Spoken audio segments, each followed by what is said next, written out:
Hi, I'm Rabbi Eli Garfinkel of Temple Bethel in Somerset, New Jersey, and I welcome you to the 19th episode of the Ask My Rabbi show, the interactive video blog that gives you the opportunity to ask me anonymous questions about Judaism and to get life advice from a Jewish perspective.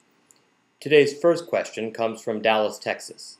The questioner writes, I have a question regarding the laws of kashrut. I was eating my kosher meal at work yesterday, and the person I was eating with was eating a meal of pork. The smell of cooked pork was overwhelming while I was eating my food. Is it considered a violation of the kashrut laws to smell unkosher foods while eating kosher foods? The answer to your question is that it is not forbidden to smell unkosher food.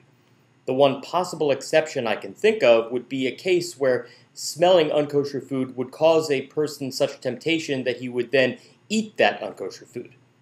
This is an important point.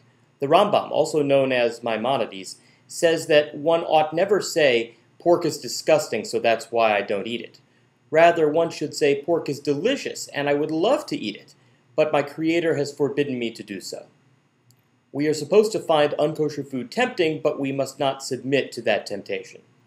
Going back to the original question, one may smell unkosher food no matter what one happens to be eating or not eating at the time. The only time that the vapor from unkosher food would be problematic would be if one were cooking a meat dish and a milk dish at the same time and in the same oven.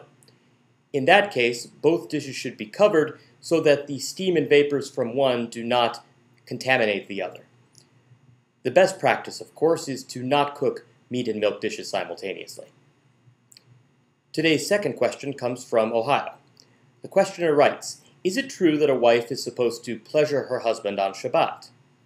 My answer is that it is traditional for married couples to have sex on Shabbat. Nowhere, however, do we find it expressed that the woman is specifically commanded to pleasure her husband on Shabbat or at any other time.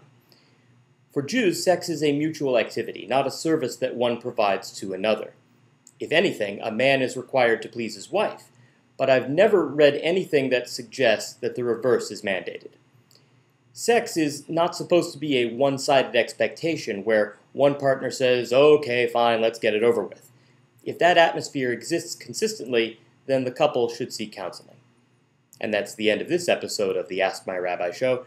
I'm Rabbi Eli Garfinkel of Temple Bethel in Somerset, New Jersey, and I wish you a peaceful day.